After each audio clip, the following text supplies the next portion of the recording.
Армысыздар, Абай күніне орай, мен Берік Көшербекұлы, Қазақстан ұлттық телеарнасындағы Таңшолпан бағдарламасының жүргізушісі, сіздерге Абай Құнанбайұлының бір өлеңін оқып берейін.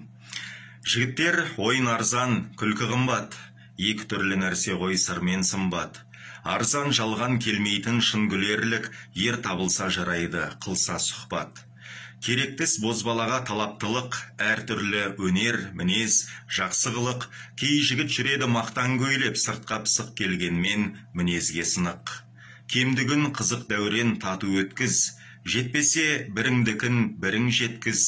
Күншілдіксіз тату бол, шын көңілмен, қиянатшыл болмақты естен кеткіз.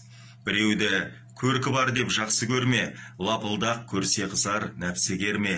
Әйел жақсы болмайды көркіменен, мінезіне көз жетпей көңіл бөлме. Жасаулы деп, малды деп, байдан алма, кедей қызы арзан деп құмарланба. Ары бар, ұяты бар, ақылы бар, ата-ананың қызынан ғапыл қалма.